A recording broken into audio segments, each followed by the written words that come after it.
نبی صلی اللہ علیہ وسلم جب مکہ والوں سے مایوس ہو گئے کہ اب مزید ان کے اندر دعوت حق قبول کرنے کی کوئی صلاحیت باقی نہیں رہی، تو آپ نے طائف کا رخ کیا کہ وہاں کے لوگوں کو اسلام کے بارے میں بتایا جائے. ہو سکتا ہے کہ وہاں کے لوگ آپ کی بات قبول کر لیں یا آپ کی مدد کریں یا آپ کو پناہ دیں. چنانچہ آپ طائف کے لیے پیدل چل پڑے. پیدل، آپ کو معلوم ہے کہ کئی میل کا راستہ ہے یہ، اور پہاڑی راستہ ہے مکہ سے. آپ کے ساتھ آپ کے آزاد کردہ غلام زید بن حارثہ بھی تھے. راستے میں جس قبیلے سے بھی آپ گزرتے اسلام کی دعوت دیتے، اور اس طرح طائف پہنچے. اور قبیلہ ثقیف کے 3 سرداروں کا جو آپس میں بھائی تھے ارادہ فرمایا. انہیں اسلام کی دعوت دی اور تبلیغ اسلام کے لیے مدد چاہی، مگر انہوں نے منظور نہ کیا بلکہ بہت برا جواب دیا. آپ نے انہیں چھوڑ کر دوسروں کا ارادہ کیا، انہیں بھی اسلام لانے کی دعوت دی، ان کے سرداروں سے گفتگو کی اور اس کام میں 10 دن گزار دیے. لیکن کسی نے آپ کی بات نہ مانی، بلکہ یہ کہا کہ ہمارے شہر سے نکل جائیں. اپنے بچوں، اوباشوں اور غلاموں کو شے دی. چنانچہ آپ نے جب واپسی کا ارادہ کیا تو انہوں نے آپ کے دونوں جانب لائن لگا کر گالیاں دینی شروع کر دی اور بدزبانی کی. سب کچھ امیجن کرتے جائیں. نمبر 1 بات کسی ایک نے نہ مانی پورے شہر میں. اور جب آپ نے واپس آنا چاہا، اب دیکھیے کہ کن حالات میں نکلے. وہ ساری تفصیل تو میں آپ کو نہیں اس وقت بتا سکتی، لیکن ایک ہی جملہ کافی ہے کہ جب مکہ والوں کی طرف سے اب بالکل مایوسی ہو گئی کہ اور کوئی بھی ایمان نہیں لانے کا، یعنی پیچھے بھی کوئی راستہ نہیں، جہاں گئے ہیں وہاں بھی کوئی سننے والا نہیں. کس حال میں آپ واپس آ رہے ہوں گے اس کو ذہن میں لائیے. اور اگر وہ صرف خالی آپ کا راستہ چھوڑ دیتے کہ آپ واپس چلے جائیں تو بھی اور بات تھی، لیکن انہوں نے 2 طرف لائن لگا کر ایسے ہی جیسے کسی کے لیے جلوس نکالتے ہیں نا یا استقبال کرتے ہیں، سڑک کے 2 کنارے جیسے لوگ کھڑے ہو جائیں، اور جہاں سے آپ گزرتے آپ کا مذاق اڑایا جاتا، آپ کو گالیاں دی جاتی، آپ کے ساتھ بدزبانی کی جاتی، آپ کی توہین کی جاتی. یہ ہوتا ہے اللہ کے لیے رسوا ہونا. لیکن جب انسان اس حد تک تکلیف اٹھاتا ہے اور اتنی سیاہ رات ہو جاتی ہے تو وہیں سے روشنی پھوٹتی. اللہ کی دنیا میں وسائل کی کمی نہیں. اور حد یہ ہوئی کہ پتھر برسانا شروع کر دیے. آپ کی ایڑی اور پاؤں زخمی ہو گئے، خون سے تر ہو گئے. حضرت زید جو آپ کو بچا رہے تھے ان کے سر پہ بھی کئی زخم آئے. اور حماقت کا یہ سلسلہ جاری رہا کہ آپ کو ایک باغ میں، عتبہ اور شیبہ کے باغ میں پناہ لینی پڑی. یہ باغ طائف سے 3 میل کے فاصلے پر ہے. آپ سوچے کہ 3 میل تک لوگ آپ کا پیچھا اسی حال میں کر رہے. ایک شخص پیدل چل رہا ہو اور اس کے ساتھ یہ سلوک کیا جائے. جب آپ باغ میں داخل ہو گئے تو پھر ساری بھیڑ واپس چلی گئی. باغ کے اندر آپ ایک دیوار کے ساتھ ٹیک لگا کر انگور کی ایک بیل کے سائے میں بیٹھ گئے، اور جو کچھ پیش آیا تھا اس کو یاد کر کے زخمی دل کے ساتھ ایک دعا مانگی. اور یہ دعا دعائے مستضعفین یعنی کمزور لوگوں کی دعا کے نام سے مشہور ہے. اللہم الیک اشکو ضعف قوتی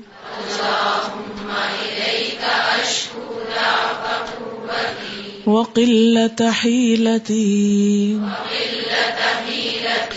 وہوانی علی الناس یا ارحم الراحمین انت رب المستضعفین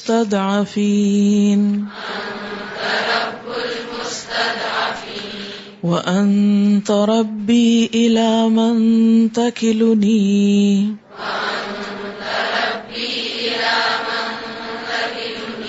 الی بعید یتجہمنی ام الی عدو ملکتہ امری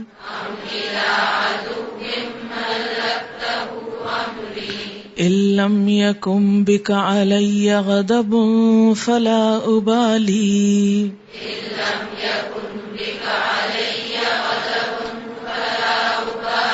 ولكن عافيتك هي أوسع لي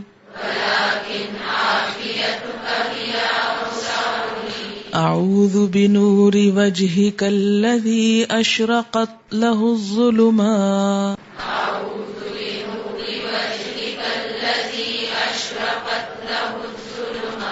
وصلح عليه امر الدنيا والآخرة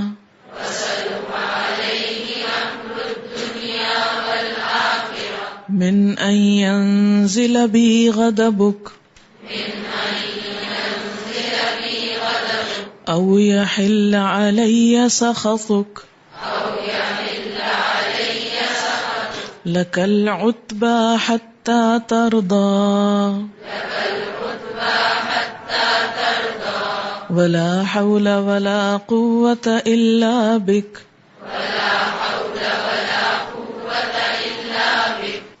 اللہم اے اللہ الیکا تیری طرف تجھ سے اشکو میں شکایت کرتا ہوں ضعف قوتی اپنی کمزوری اور بے بسی کا وقلت حیلتی اور قلت کا حیلتی اپنے چارے کے یعنی اپنی بیچارگی کا مراد ہے وحوانیہ اور اپنی کمزوری بے قدری علی الناس لوگوں کے نزدیک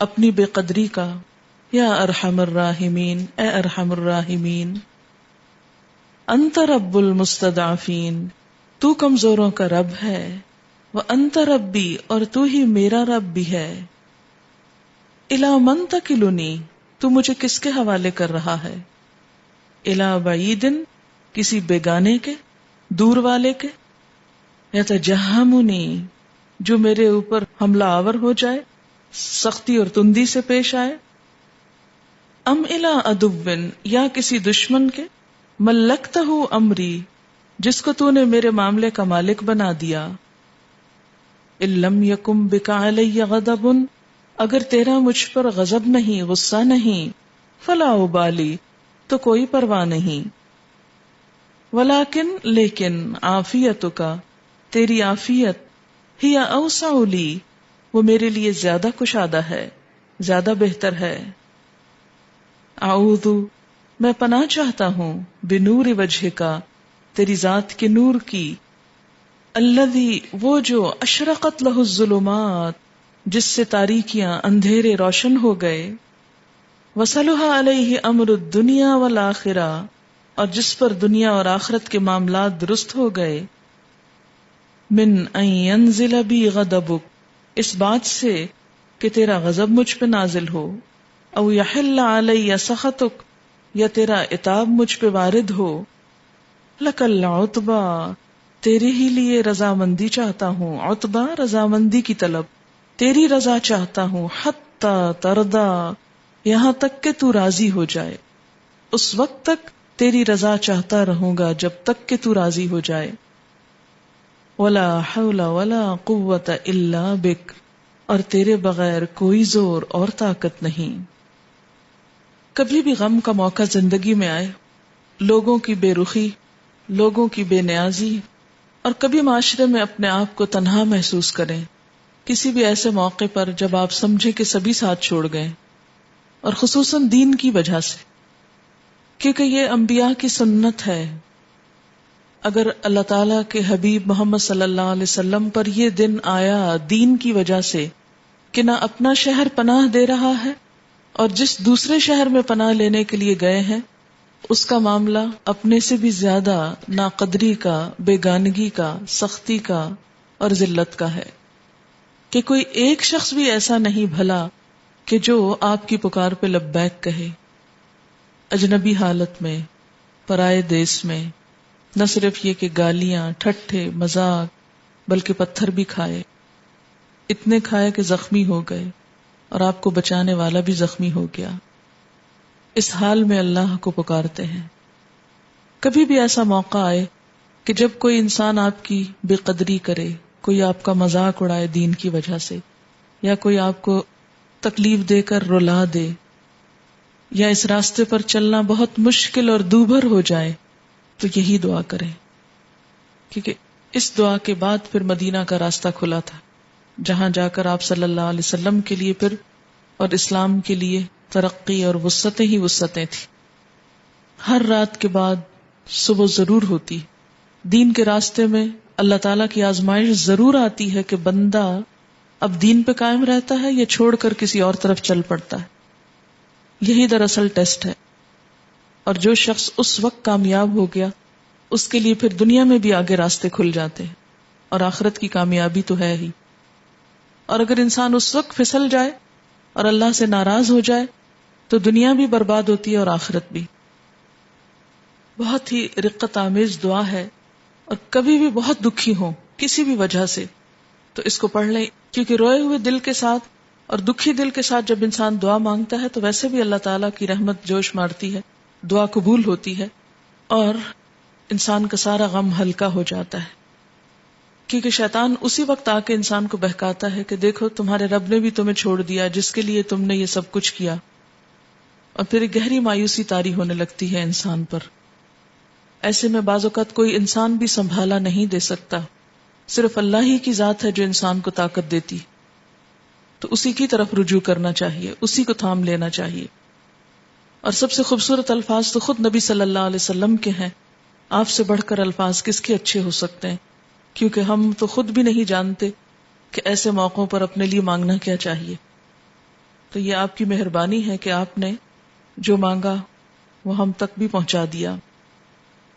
اللہم الیک اشکو ضعف قوتی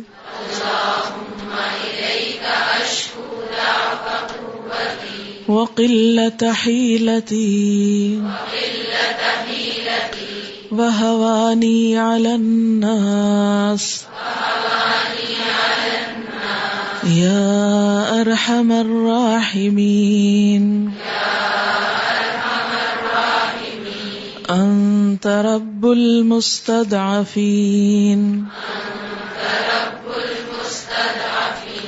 وانت ربی الی من تکلنی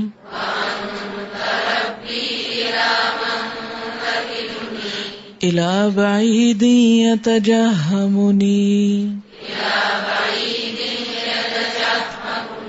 ام الی عدو ملکتہ امری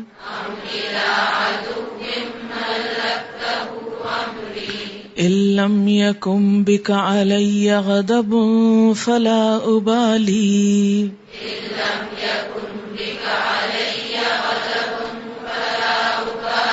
ولكن عافيتك هي أوسع لي أعوذ بنور وجهك الذي أشرقت له الظلمات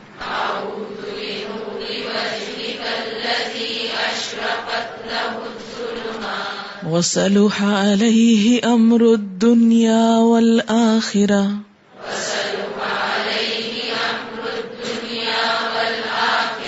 من أن ينزل بي غضبك أو يحل علي سخطك لك العتبى حتى ترضى ولا حول ولا قوة إلا بك